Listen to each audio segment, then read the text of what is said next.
Well,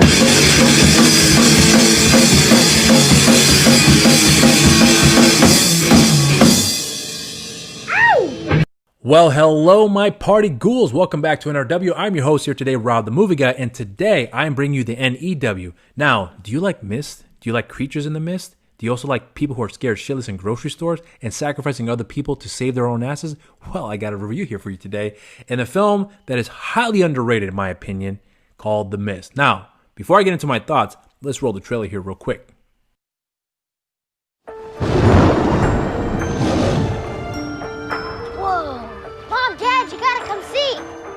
So bad. You just gotta come on. Whoa! Having spoken, the doomsayer departs. Come on. Why don't you get Billy dressed? I'll take him into town with me. Hit the store before it gets all bought out. How do you folks hold up in the storm? Big insurance day. Sorry to hear that.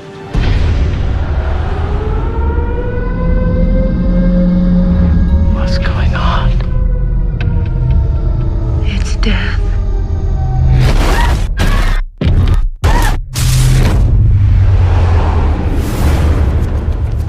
Something in the mist! Shut the doors! Shut the doors!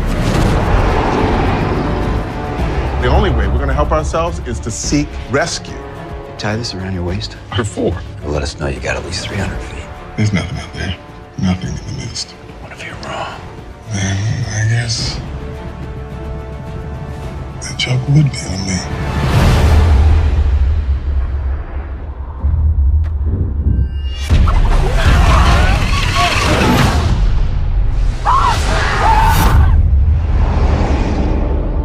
It is time to take sides. Read the good book. It calls for blood. Guys, I hear something. Those bugs? Not like any I've ever seen. The entire front of this store is plate glass.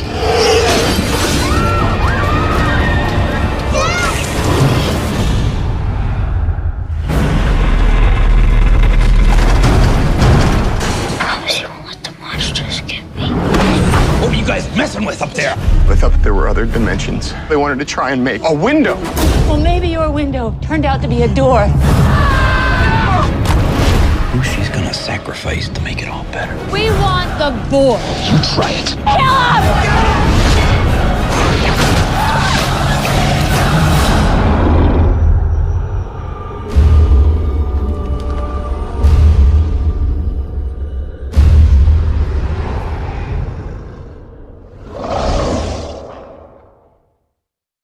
And there you have it. So as I described to you before at the beginning of the video, that from what you see in the trailer, there's a mist that's approaching this town and this little town in Maine, and there are creatures in there. People are scared shitless, and they're in a grocery store.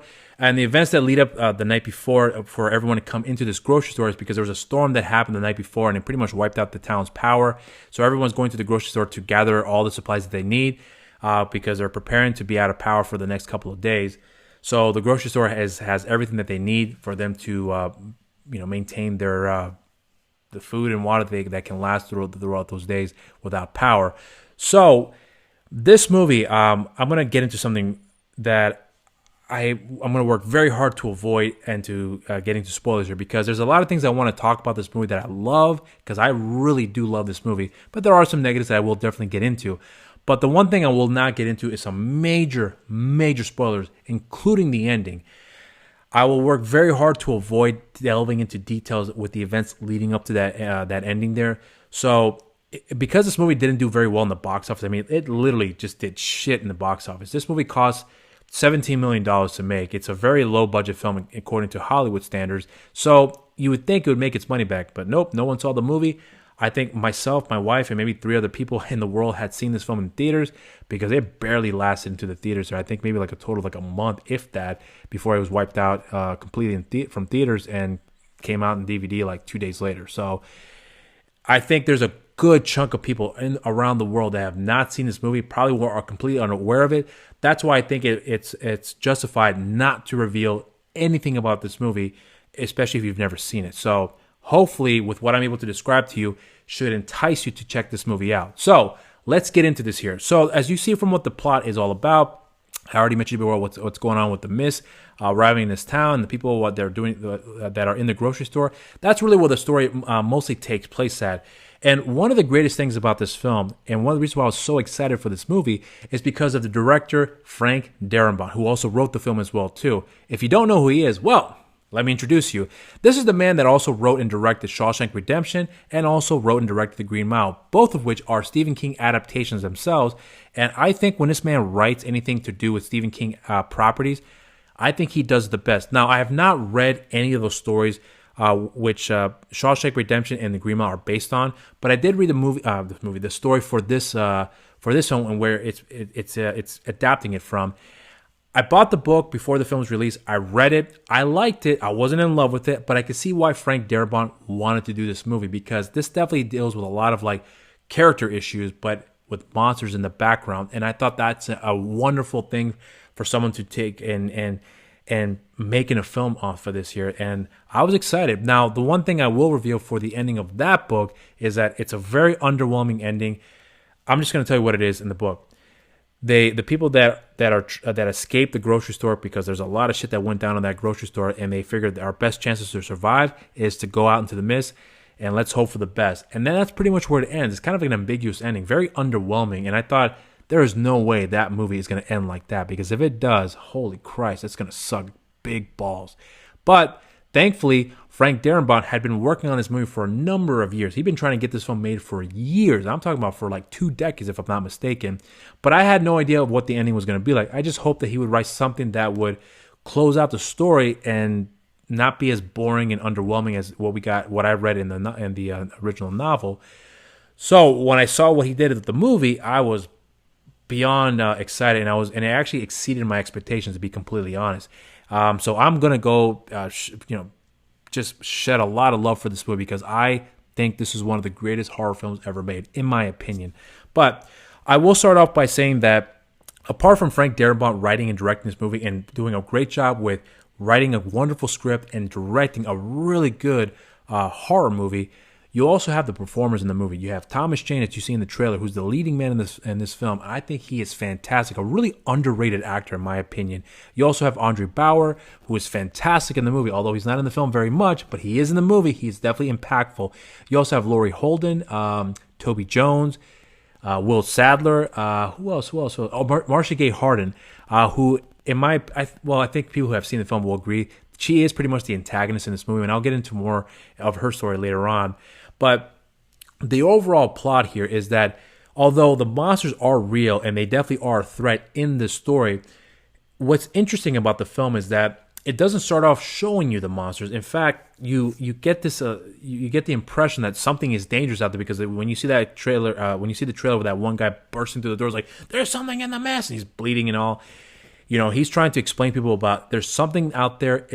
Do not go out there. It's extremely dangerous. Some people don't listen. They go away, and they run out, and you never see them again. So you don't know what the outcome is for them. But that's kind of where the film kind of picks up from there, because as you see what happened in the trailer, there's an incident where you have one of the employees at the grocery store, played by the actor who plays Shermanator in the American Pie movies. He's getting attacked by these tentacles, and he pulls him away through this loading dock, and the guys who see all this happening are shocked. They're like, if someone had told me what they saw, I wouldn't believe them. But I saw this here, and I'm not sure if I believe it. So now he's got to tell these people, hey, there is some crazy shit in that mist, and I don't know how to tell you this here, but I don't know how I'm gonna. You got to believe me. And thankfully, they did cut off a piece of the tentacle which was still back in the back of the loading dock of that grocery store. They're trying to convince people to come and check it out, but people are just refusing to listen to them.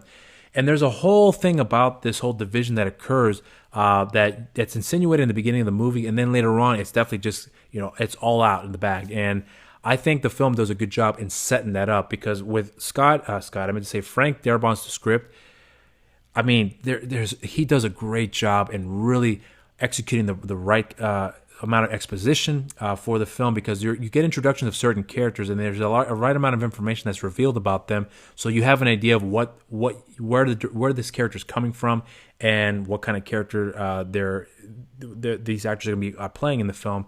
So you have the religious crazy woman played by Marcia Gay Harden, who everyone knows her as the town nut. I mean, they mentioned that from the beginning. Oh, here she is. She's talking all the bullshit again.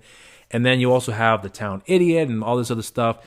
And it seems like for the most part, people are getting along, and it's just an everyday turn of events for them. But then, of course, when the mist comes in, all that changes, of course.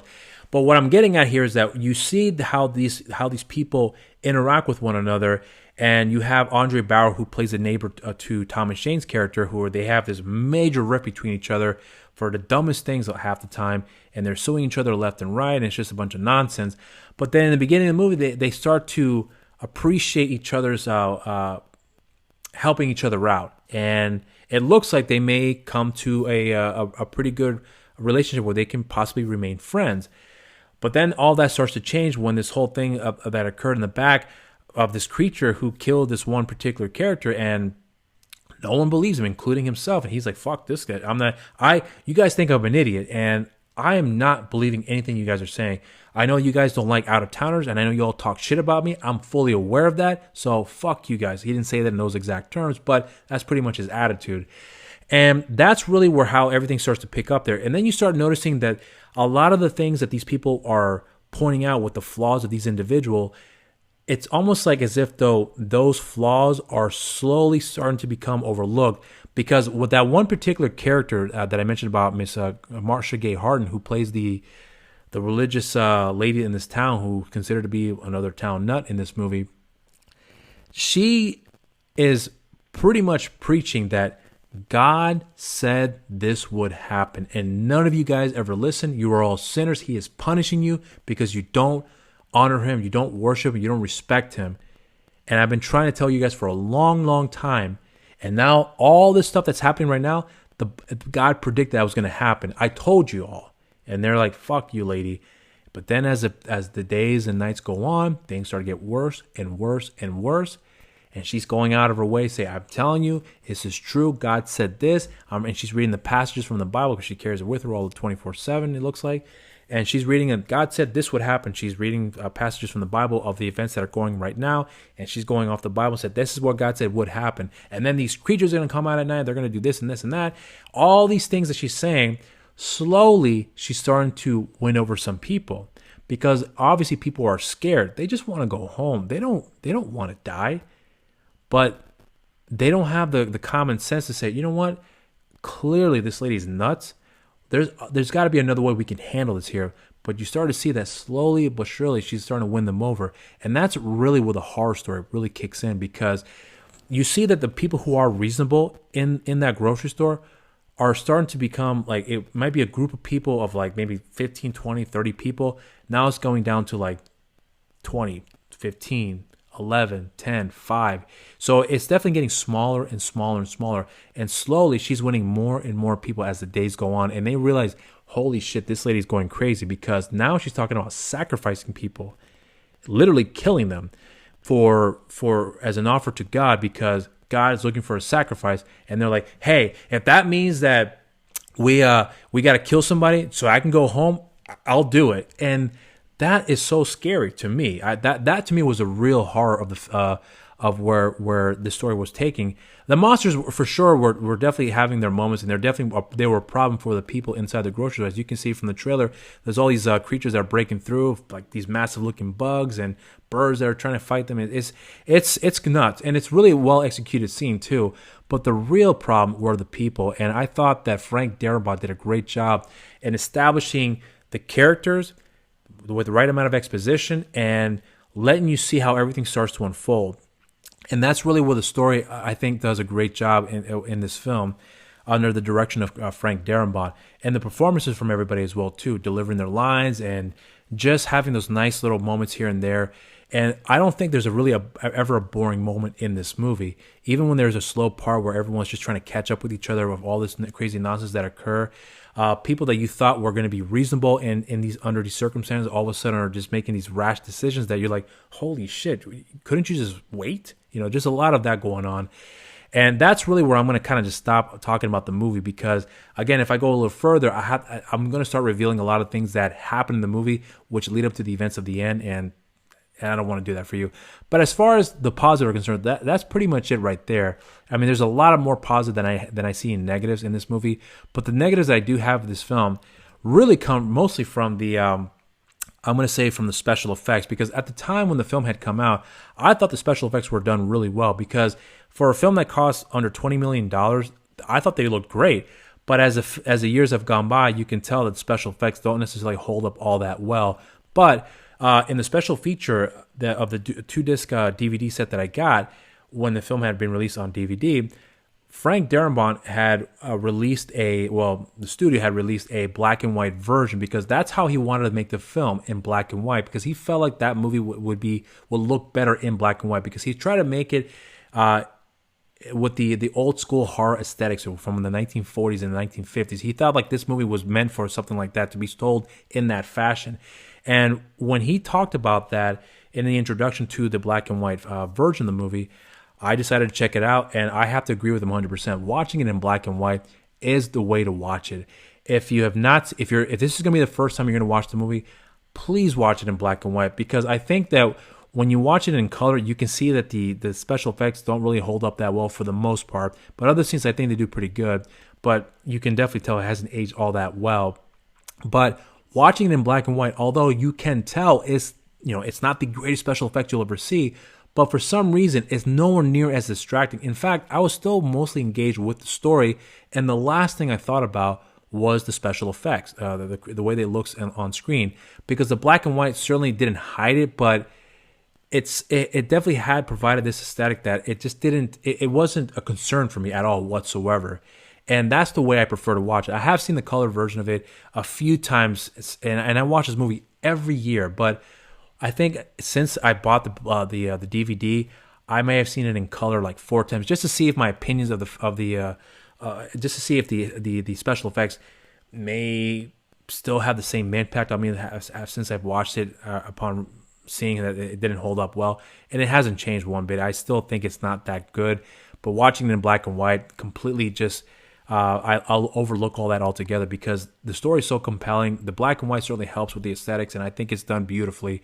So that's my recommendation for you all, to watch it in black and white. And that's all I'm going to say about the film. I mean, there's really a whole lot that I want to get into, but again, I can't do the story. I can't really do you justice by revealing so much, because it will ruin the surprise for you. But again, those are my overall thoughts here. Now, as you already know, I love this movie. So for me, I give this film a super, super high cheers. I love this movie. I think this is an underrated film, an underrated horror movie. I think Frank Darabont is an underrated writer and director. And it's a shame that no one saw the movie in theaters, because I was hoping that at least maybe one day this film will become like a cult classic that people will pick up on it years after the fact. Unfortunately, I haven't really heard anything about that, where there hasn't been any sort of like a cult following for this movie, and that's a shame. So I'm hoping that this will spread the word and you guys would check it out. Hopefully you guys will like it. And if you have seen the film or are going to watch it, please put your thoughts in the comment section down below. Let me know what you guys think. Did you love it? Did you hate it? Have you read the book? What did you think of the book? Did you like the film better? Did you like the book better? Let me know your thoughts in the comment section down below. And if you haven't done so already, why haven't you subscribed to the channel? That would have been the first thing you should have done when you clicked on this video. Click on that subscribe button. Also hit that notification button. And also make sure you share and like our videos as well too. And also be sure to check out our social media accounts as well. We have a Facebook and Instagram page simply at New Release Wednesdays, and on Twitter at TheNRW. You can follow myself on my Instagram page at Rob_Medina0585, on Twitter RobMedina0585, and on Facebook simply just Rob the Movie Guy. And until next time, everybody, thank you very much for joining me here today. I hope you guys have a wonderful day, evening, night, whatever that may be. Have a great time. Stay safe out there, and cheers.